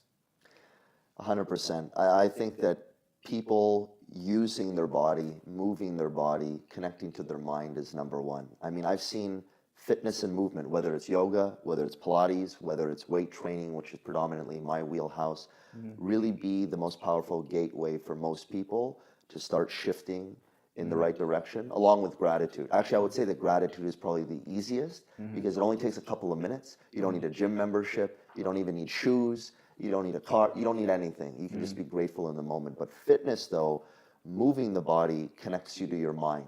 And that's what I've seen in my own life, that when you try to go in your head and work with all of these belief systems and limiting beliefs and thoughts about this and perceptions of that, etc., it's a very messy attic, so to speak. A lot of things, cobwebs, things all over the place. But through your body, which is not as cerebral, it's more animalistic and mechanical, everybody can move their body, everybody can do something, but the mind will always follow the body in some capacity when you begin to move it. And that's what I've seen with our clients at my studio. Most people come in to change their body, but really why they're there is because they want to change their perception of self. Yeah. They don't have confidence, they don't have self-esteem, they don't like how they look, they don't like how they feel, they might not connect deeply to those emotions, but they'll connect that they don't like their body, so they'll start there. But I know that that person who's coming there for their body is really coming there for their mind. And I also know as they begin to work on their body and chisel away at that, that they're also going to work on their mind. And the way they do anything is the way they do everything. So the healthier you become and the more you cultivate yourself, the more you change your perspective of reality. Certainly. Physiology affects psychology, psychology affects physiology. We start on one, it affects the other. For the body, if you don't move it, you lose it. So it's really that simple. And for the mind, you know, timeless wisdom, meditation. Just sit and observe those thoughts coming and going. I've learned so much about myself just by sitting, you know. The art of sitting and doing nothing, you know, is there's a lot there. It's too much to unpack right now, but that's something really worthy of looking into. It's so good for the mind, just to let all that turbulence settle. Yeah. I'll just comment on that because I've been meditating now for about a month straight. And, you know, we all hear it's good to meditate. And I have a mind that races around all over the place, running my own business and a lot of moving parts and, you know, all types of things that need my attention all the time. But many people have been telling me that I need to bring things down, become a little bit more zen, connect more, you know, to presence. So I've started doing meditation. It's been 30 days now. I've been using the app on my phone, Headspace. Start out with 5 minutes, then 10 minutes, then 15, then 20 minutes. And what I just wanted to say in regards to what you were saying, because a lot of people out there perhaps have been also thinking about meditation and they haven't started the journey. As someone who's just started recently, it's very interesting to see how your mind maneuvers and navigates when you try to be fully present and connect to kind of silence and disconnect from the world. I mean, my mind was just bouncing around, focusing on my breath. Then all of a sudden I'm thinking about this and I didn't even realize that I moved from the breath to this thing. And I bring it back to the breath, and then literally it just moves over here, and I don't even see it jump. It's like a flea; it just appears in another location. It's unreal. This goes back to the idea of sincere, not serious. Because if you take yourself seriously, it's very frustrating. But if you're sincere, it's quite amusing actually. you know, what happened? Absolutely. Simple jump. So, just keep coming back to our breath, very, very sincerely, very playfully, very, no drama. Jump doesn't matter. Jump. Come back to the breath. But if you're serious about it, it's going to be very frustrating. You're going to give up. 100%. And that's what I noticed. Have a sense of humor, Exactly.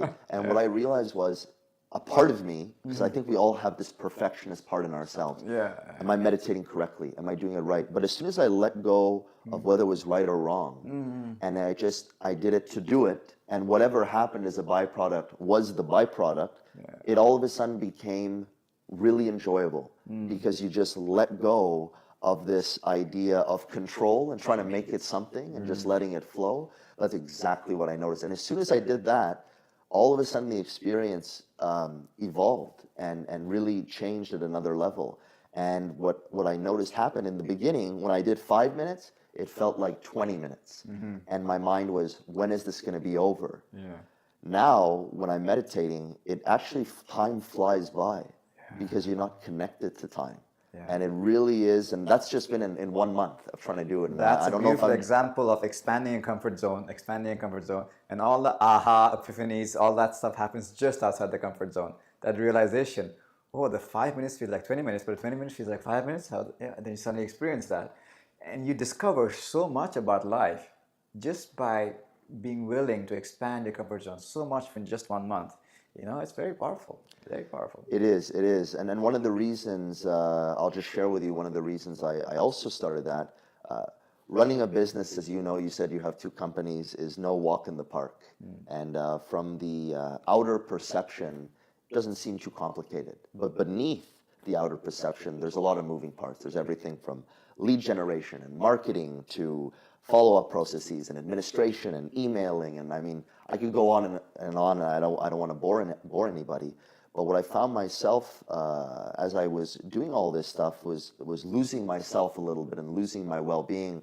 And although I feel I'm a person who has a high stress threshold, and people usually comment that I'm a very relaxed and laid-back person, and I feel I am, the body still will internalize stress, whether you're aware of it or not. And I did notice my sleep being affected. I did notice other things being affected. So I said, it's about time I start doing something to cultivate myself, but cultivate myself with more of a yin energy. So although I work out and I train, which I feel is more yang, which is more external pushing, something that was more yin, activating the parasympathetic nervous system, going into the rest, repair, and regenerate. Training, when you're not training, you recover from it. But in the moment of training, like I said, it's very yang. So that was one of the reasons why I got into the meditation, and I found that it's helped me tremendously. And I think that so many of us, whether it's meditation or whatever, need something to stimulate the parasympathetic nervous system.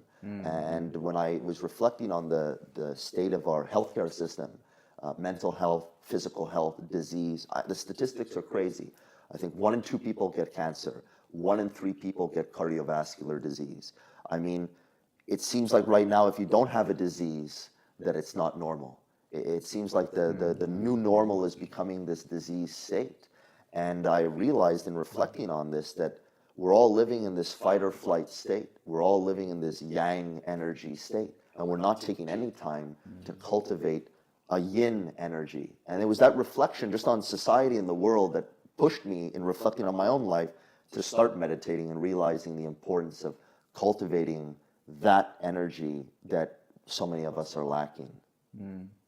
So you've covered a lot of ground there, absolutely. There's a beautiful quote in the ancient text called the Gita: "One who sees action in inaction and inaction in action is wise indeed." So this points to the understanding that yin and yang can coexist. You can be very busy without a hint of stress. You can be totally stressed, but you're not doing anything. You can be in a beach, sangria, and wonderful, but you're so busy, you're stressed out. Yeah. So stress and busyness are not related. They're independent. Stress is an internal jammer. We can unpack this later on. But there you can be absolutely very, you look at some of these yoga masters and so on, they do so much in their life. But you look at them, a picture, there's in a hammock, relaxing. Even like modern day people who have mastered meditation, certain life coaches and motivational speakers and so on who've really gone deep into meditation, They're doing so much, yet there's an effortlessness to it. There's a mastery to it. Whenever you see a sense of effortlessness, that's a state of mastery. When I see a Roger Federer playing tennis, for example, it's mastery. He makes it look so easy. Or Steph Curry going for a three-point shot. It looks effortless. So you can be fully active, but there is this witnessing quality. There's inaction behind that action. Mm-hmm. And every time anybody's tasted excellence, and I'm sure people have who are listening, there's an effortlessness quality to excellence. Because if you're gritting and grinding, you can be better, and vice versa. When you're completely still, in action, seems like you're the Buddha statue, but there's so much action happening inside. So much physical sensation and thoughts and emotions going on. So there is action in the inaction. So even in life, when life is really jamming up, very gritty, there is also grace there if you know where to look. Maybe it's just your breath, And if life is a summer song, everything is sweet. Do not lose your grit, stay focused. Practice, discipline, build. This is the time for you to grow. So looking at the possibility of the two always coexisting, the yin and the yang, they're both happening at the same time. You're going for that massive weight training goal. Can that happen through you and not from you? I mean, that resonates with me 100%. I've been reflecting on a few things and studying some different levels of consciousness recently. It's funny you say that. And one of the models that I was looking at was there being 4 levels of consciousness. The first level of consciousness being to-me consciousness, that life happens to you, that you're a victim, that things are out of your control. I mentioned that before. Then the second level being by-me consciousness, where you kind of awaken a little bit and you become an achiever and you're trying to control your reality and you are a creator, but it's exhausting you and you're spending a lot of energy. And then the third level, which you just said, which is through-me consciousness, where things are unfolding and sometimes action is happening by inaction, and that there's almost this harmonious interconnectedness of everything that's unfolding that you're witnessing and you're participating, observing, and there's this kind of dance between the two. And then the fourth level being as-me consciousness, which is this notion of unity and full interconnectedness to everything. But that through-me level of consciousness has actually been one of my obsessions lately. This is grace. This is when life becomes a blessing. It's like you're being carried through life. You have the front row seat in an amazing story. Absolutely. I call it real magic. Yeah, that's a real magic, real excellence, real creativity, real compassion. It all comes from that place. And that's really where the flow state, I feel, lives. That's what flow is. Athletes, like you mentioned Roger Federer before, that these people, it's almost like out-of-body experiences. And I know when I do workshops and I do presentations, when I get into my groove of speaking, I'm seeing myself speak. There's a moment whenever I speak where I have this out-of-body experience and I see and feel myself speaking, and I'm noticing that I'm speaking, but I'm observing. I'm totally with you. And that's where And sometimes you're saying things like, where'd that come from? Exactly, Yeah. exactly. Yeah. And I feel that through-me level of consciousness is what can help so many people. Getting out of the victim mode into realizing you can control your life, and then realizing that surrendering, not having to have control and getting rid of perfection and things having to be perfect and be a certain way, and just allowing things to unfold. Not in a way where some people think of, when they hear of this idea of things unfolding, it means just sitting there and doing nothing. Yeah. And I think that kind of ties into exactly what you were saying before. If the experience is not there, there's an open to misinterpretation. So it's called Tamasic, Rajasic, Sattvic. It's been known since ancient times. But if it's all happening through me, I'll just sit here, eat my chips and potato and beer, and I'll be fine. It's all happening through me. That's what's called a Tamasic interpretation, a heavy, dull, inert interpretation. Or you can go Rajasic, which is like, hey, if it's all happening through me, I'll just rape and pillage and eat this and kill and hurt. It doesn't matter. This is a very belligerent interpretation. When you really experience it, then you have a pure interpretation, a Sattvic, when you really understand that your fear, your insecurity, your doubt is just jamming up the signal, from your own authentic self to shine. So you kind of get out of your own way. That's the purest way of experiencing it. Get out of your own way. You just said the word authentic. I think that's something important we should discuss, authenticity. I think we're probably living in one of the most inauthentic times, especially with social media, especially with Instagram, which is very photo video driven, where you can portray whatever you want to the world. And I would say that more often than not, any portrayal one has of their reality is probably a falsehood of some kind. But connecting to authenticity, I feel, is really important. I feel is also linked back to what we were talking about earlier, innocence. I feel that both are kind of in the same house. They might be in different rooms, but that they're in the same house, and that most people try and adapt to fit in with other people for fear of being rejected or not being accepted or not being loved, and drift away from really being their true and authentic self.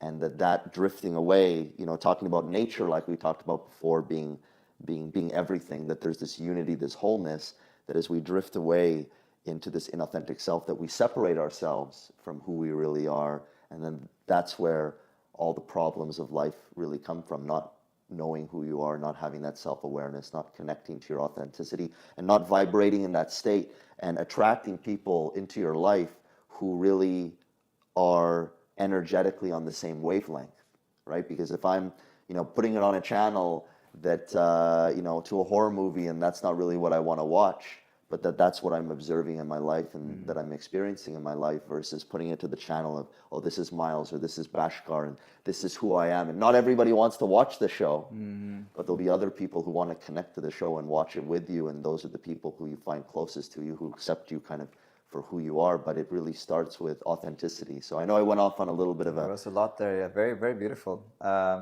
Morphing is exhausting.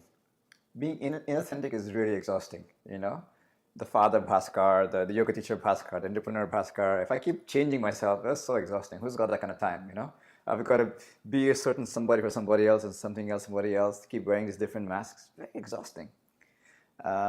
So to me, the brightest point in the bright room, if you could summarize yoga into one short terse sentence, it would be practice the present. So the brightest spot is presence.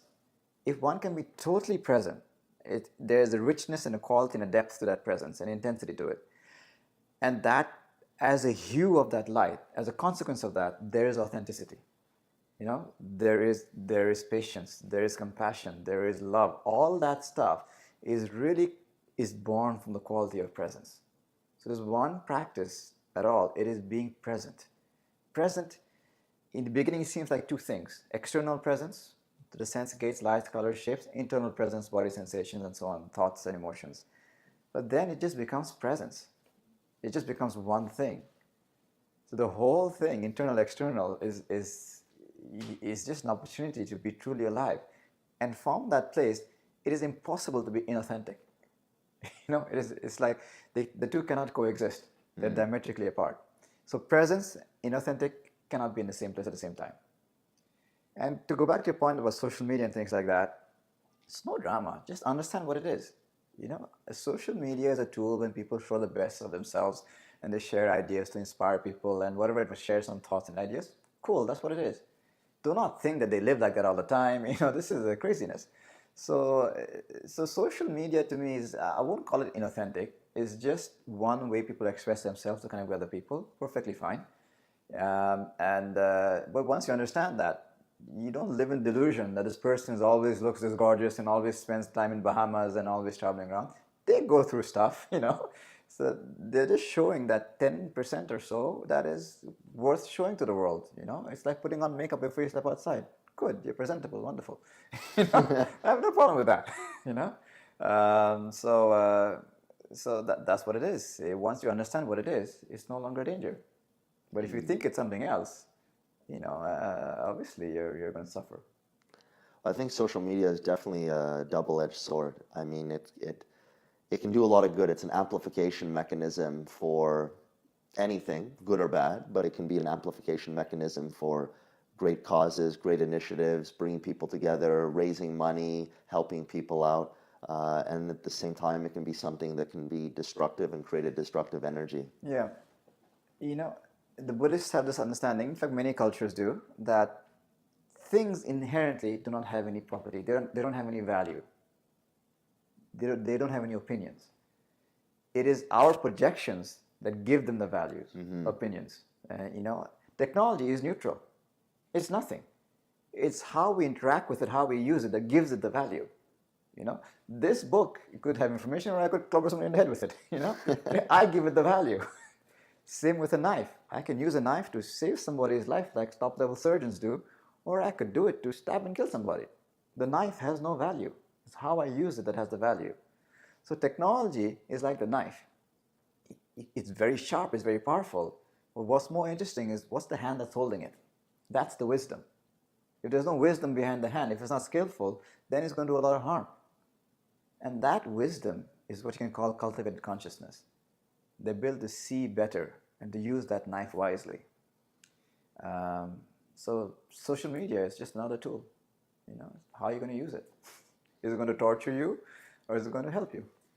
Right. I think you really brought up an important point there, which is that the individual and their collection of beliefs, associations, and perceptions ultimately defines what's taking place in the outer world and the different things that they're wielding and the relationships that they're having. And I've seen in my own life that whenever we're wielding something in a certain way, or we're connecting with someone or not connecting with someone in a certain way, that it always boils back down to one source, which is within ourselves. That there's this ecosystem in there that most of us haven't explored, most of us don't have self-awareness with, which if we do explore, helps us understand better why we're doing what we're doing, or why we're not doing what we're doing. And Wayne Dyer had a quote that I loved, which was, when you change the way you look at things, the things you look at change. Not that they change physically, but going back to your analogy with the book, that you can read it and acquire knowledge, or clobber someone on the head with it, same book, different function. But the function is determined and dictated by the individual who's holding the book, and what they do or don't do with it is determined and dictated by what's going on up here, and how they see the world, and how they see themselves, and how they see themselves within the world. That's it. Absolutely. And this book is, what we're having in our hands now is getting more and more powerful. A book can only do so much damage or so much information. Now you can carry 10,000 books in a little thing like this. And also with the advent of AI and virtual reality and 3D printing and robotics and all, what we're holding now is extremely powerful. I know people who are in that industry of growing these industries. So the technology is neutral, but they've become extremely powerful. So the hand that holds them becomes that much more important. So as we kind of move forward in this world where we have these challenges, you talked about the environmental situation, climate change, all that kind of stuff. How can we talked a lot about all these things that we can tap into, life hacks and conscious. We talked about a whole bunch of different things, but if we boil it back down and we get real with what's going on, the world is in a bit of a challenging place. What are your thoughts on what we need to do at this time as a society to move forward? Because the fact of the matter is, if we continue this way, I don't think the story is going to end well. Yeah. People I've been asked the question: Are you hopeful, or are you? The truth is, I don't know. It's interesting. The way the story is going is getting exponentially more interesting. So what's going to happen next? I don't know. Now, what I do know is whatever is going to happen, the best I can do is show up in the best possible state. Optimum physical, mental health, That's the best I can do. No matter what situation is happening, I do know that the quality of my presence is the best chance I will have to serve the situation. So that's at a personal level. It's become that much more important for us to get into optimum mental and physical health. And I include quality of presence, spiritual practice, and everything else. But as a collective, there's a necessary shift that we all either go through or the story ends. That shift from scarcity to generosity, from competition to collaboration. Yeah, and it's never been easier to do that now. There's so much generosity out there right now we're not acknowledging.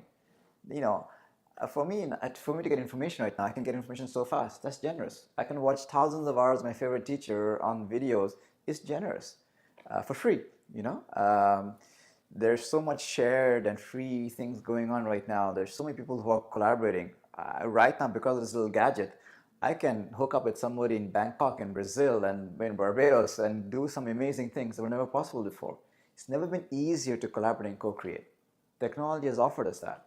So let's use that, to optimum potential. There's so much amazingness of creativity that I see in the entrepreneurship world, so many great ideas.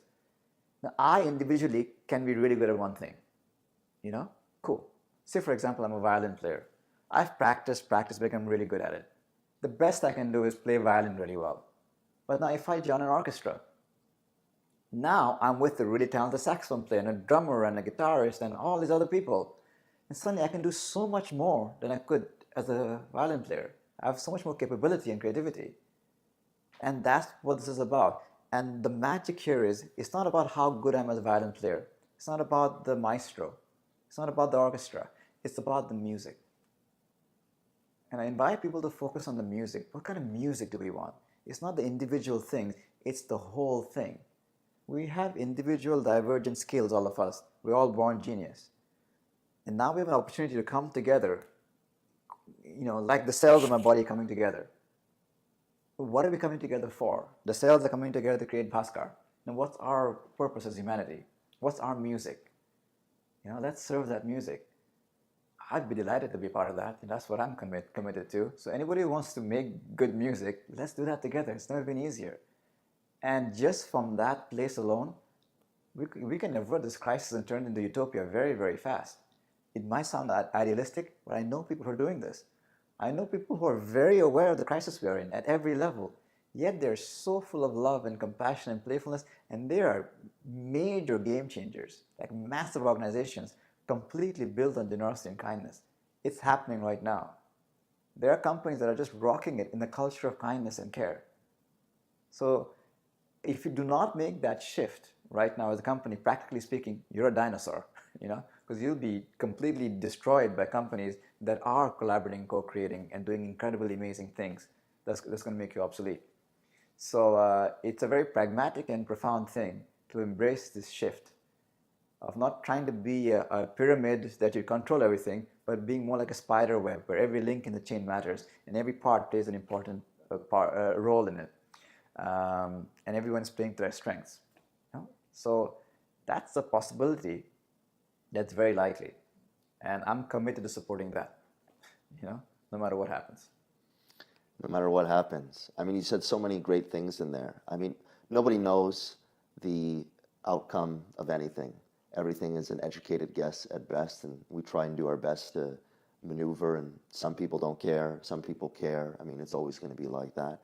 You said a couple things in there I wanted to touch on. Number one, I mean, starting with yourself as an individual, becoming the best, healthiest, strongest, happiest version of yourself, because you bring you everywhere you go. And if you bring you to other people and to a community, like you were saying, there's an amplification of things. You play the violin, you get a certain type of music, you collaborate and co-create with other musicians, and now you get a different dimension of music that's coming forward where 1 + 1 = 5. This exponential growth through collaboration. And that's one of the things that I think got us into the mess we're in now, disconnecting. Individuation, right? So, separation, scarcity. correct. So you're playing the violin in your home, I'm playing the saxophone in my home, she's playing the trombone in her home, and everybody is doing something, but we're not collectively as really humanity coming together and asking ourselves, what do we want as a race? Music. What's the music? Exactly. How beautiful can the music be? Exactly. Yeah. And I think, just like we lose ourselves in our lives, that, sometimes the destruction of things like what we're witnessing now with the polar ice caps melting and, certain species becoming extinct, it's kind of like our own conscious wake-up call to self-reflect, just like life likes to throw you a couple of curveballs where it forces you to grow, and that as bad as things might potentially be, they are what they are. But if we're aware of them, that they could be the gateway into us actually as a culture raising our consciousness and evolving and really defining where we want to go as humanity versus as these separate instruments just in our own worlds, disconnected from everybody else. Disconnected. And here's how the law of nature works. When you're connected with everybody, and serving a mighty purpose, playing to your strengths, that feels really good. When you're in that place of deep care, compassion, kindness, generosity, sympathetic joy, it feels really good. It viscerally feels very good, very practically feels good. And if you're in the space of scarcity, anger, fear, hatred, ill will, it feels really bad. Just from that practical level, why not hang out with the stuff that feels good? Absolutely, and talking about things that feel good and contributing and trying to make the world a better place, I wanted you to talk a little bit about daana and what that really represents and what you're trying to do with it, because I think that it's unbelievable, and I think that that plays a huge role in terms of people reconnecting to an energy within themselves and connecting to other people. So tell people a little bit about what daana is and what it represents. I'll agree with you actually, objectively, because it is beautiful and it's not mine. It's the mighty purpose I'm honored to serve. And it's a very simple idea that is already benefiting people with the potential to serve more. And dana is an ancient word. It means generosity, how to practice generosity. And it's the foundation of almost all the cultures around the world, this foundation of being a generous human being. Every culture worth its name is going to value that. And somehow along the way, we lost sight of that in this mechanistic, competitive, scarcity-based world. And dana is more for remembering, remembering how good it feels to be generous, remembering how good it feels to share your gifts, to help others and uplift others. The spirit of many helping many. So what dana practically is we invite people to offer their space. So many of us are space millionaires. So allow us to borrow your space for a couple of hours a week maybe. And then we invite a wellness professional to go to that place. Could be anybody, dance, music, art, nutrition, whatever that uplifts the human condition. We offer these classes. Anybody can come and participate, and afterwards they're invited to make an anonymous contribution. And the contributions allow the classes to keep going. And this system of dana has been around for centuries. We're just bringing it to modern context with the geolocators and online registration and online payments. That's all modern. But the technology allows us to amplify a very ancient idea. And it's so simple, yet it's so profoundly beneficial. We all have knacks and talents and attributes, and it feels so good to share that and help people with that. So it's an opportunity to do that. We've already piloted the project in many places around the world. It is globally ready. And we've just finished our 28th retreat, 28 retreats in 2 years. The whole thing is not for profit, no investors, no nothing. It's just people contributing, and the contribution allows us to keep on the next one and the next one. So they're not just contributing to that class, they're contributing to the continuation of that class. Not just for the next class, but it continues on throughout their neighborhood, throughout the world, for generations. So that's the spirit of generosity. It comes from the heart. It's not an intellectual thing. When I first learned yoga, it was done this way. I went to a complete stranger's home. I'd never been there before. I met this man, Nanda Kumar. I'd never seen him before. I was very inspired. I practiced. And I saw people giving him a white envelope in the end of the class. So, okay. So nobody told me what to put. I just put some money in there and gave it to him, And that's how I learned yoga. It was so sincere. It was so simple. No question, no price tag, no membership, no expiry date. You just come, you feel good, you appreciate, and you give from the heart. Simple. Yet profound. Because now suddenly everybody can have access to basic healthcare practices. Everybody can be a part of a community, and everybody can feel the dignity of being generous. That's amazing. Mm-hmm. That's amazing. And you've been working on this particular project for how long exactly? Officially now, it's been 3 years. The whole thing started, when I closed my yoga center. I had 2 yoga centers. We closed it down because I was going through a time in my life and I was overwhelmed. There was too much going on in my life.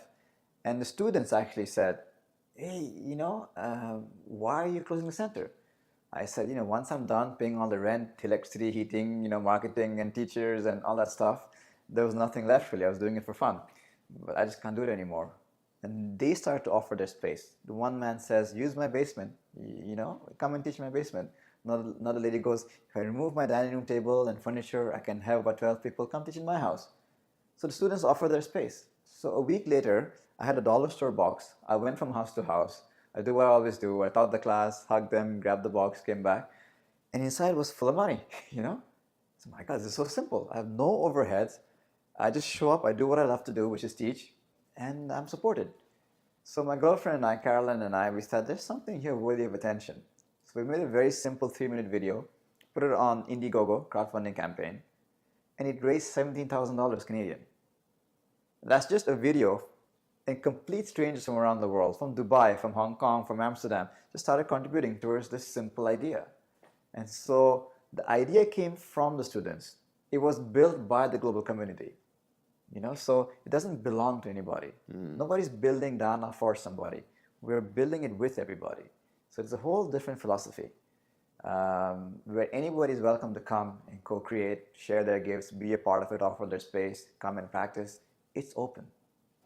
That's amazing. And so for anybody who's listening to this, I mean, the way you described it to me, we've talked about Dana before, the concept and the notion of what you're doing with it, and I think it's unbelievable because it's approaching people connecting from a different energy. If anybody wants to kind of get involved in that movement or offer their space up, or how do they go about doing that? They can visit the website, globaldana.org, globaldaana.org, or download the app, Dana, Daana. And there's a little video that kind of invites people and shares the concept. And then you can see right there, you teach a class, offer a space, whatever you want to do is send us a message. We have Facebook, obviously, and social media, things like that, Instagram, and so on. So there are many ways to reach us. It is Daana. And obviously, my own personal website has information about Dana, which is basically myname.com, bhaskargoswami.com. So it's totally available for people. And as I mentioned, we've tested this out in many different places in the world. So if somebody's in Singapore right now or Australia hearing this, yeah, we can get Dana going on there. It's possible. So right now we're focusing very much on really deepening the understanding and the culture of Dana because it's new, like you said, shifting from scarcity and fear and this sort of a thing to a place of generosity and connection. Some people have difficulty with that. It's understandable because we've been so programmed for so many decades. It's cool. So now we're looking at really making it very simple for people to understand what this is. And it's really simple. If you come from the heart, it's really simple. If you come from the head, it's very complicated. Absolutely. No, fundamentally, it is very simple. And it's really a beautiful thing. And it actually allows people to tap into that part of themselves that I think is so important, right? This contribution without having any pressure or expectations on the individual to contribute something in some way, shape, or form, but just having them connect to that generosity. I mean, I really see what you're working on, and the concept of Dana as being the gateway, or one gateway. There's so many gateways, but one of the gateways that people can really tap into that part of themselves and remember who they are and see that, gold statue, those glimmers of that underneath the mud. It's the chipping of the mud, this Dana. That's what it is, chipping of the mud. Exactly. But you're chipping your own mud. Yeah, that's it. And then as you chip your own mud, though, you give permission to others to chip their own mud. Yes, and it becomes this rippling effect through space-time where it just propagates. So I have the privilege of watching these golden Buddhas appearing in front of me all the time. That's where I get my high, Yeah. And it's beautiful. It's so beautiful. And the thing is, 2.5 years to 3 years now, people are generous. Given the opportunity in the context, in the safe space, people are generous because that's who we are. Absolutely. I really believe that as well. I believe that underneath all the layers and all the nonsense going on, that people are fundamentally, loving souls, generous people. We've just, forgotten who we are and the fear of this and the fear of that and what she thinks and he thinks and all this essentially nonsense that we've built up because it's all byproducts of our own thought matrices. It's not real. We've just elected for it to be real because we associate to it, but it's not. It's really not. And I think projects like the one you're working on are important because it's just a way for people to reconnect to who they are and remind themselves at that fundamental level of who they are. And it's great. Honestly, it's phenomenal, and I'm so happy to hear that it's a project that's not just here in Montreal, but that's touched many different parts of the globe, and that many people are involved in. And I am sure that Dana is going to keep to grow on a large scale, especially in these types of times that are a bit chaotic. I feel that these things like Dana and other things that are causing people to tap into their generosity and into their heart and into their own awareness are really going to lead the way as we move forward as a society. Beautiful. Thank you so much for your good thoughts and blessings. It's just a simple intention to feel good. If you want to feel good, check it out. It's that simple. Yeah. So one more thing I wanted to ask you about. So daana, this big thing, it's in your life, I understand. Are there other projects or things you're working on? And as a follow-up to that, is daana the project you're working on? Is that your legacy? Do you have other ideas for where you want to go and what you want to do and how you want to contribute? Like, kind of, where are you at? The future of Bhaskar. How do things look? Yeah.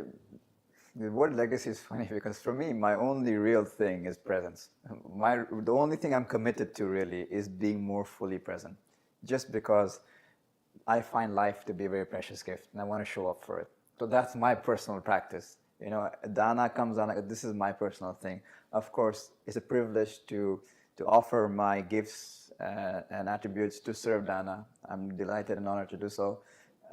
As I said, I have a front row seat and all these beautiful things happening. So as long as that's going on, I'll be happy to serve. Legacy, I don't really resonate so much with that. For me, I want people to have such a good time, to have such thriving, happy lives. They forget about Bhaskar because the lives are so good, And there is a simple idea, it's basic etiquette. You show up in somebody's house, you want to leave the house, it is same or better than when you left it. And this is my intention, to show up in this earth and leave it same or better than I found it. And I sincerely feel that Dana can help leave it better. Amazing, amazing. Guys, if this wasn't a conscious conversation, I don't know what is. But honestly, Bhaskar, this was really amazing to connect with you and go into all these different topics. And I only feel we scratched the surface on all these things, from consciousness to presence to generosity to authenticity. I mean, there's so many amazing nuggets in there, and also tactical and practical things, like you talked about cold showers and morning routines and gratitude. I mean, there's just 101 plus things that we discussed and shared, and I definitely want to make sure that we connect again and explore some of those concepts more deeply. But I just want to thank you for being present today with me, sharing your thoughts and connecting on a deep level, and just being two human beings just existing side by side. I love that. Thank you so much. Cool, man. To be continued. To be continued. That's it. Part 2 coming soon. Part 2 coming soon. Stay blessed.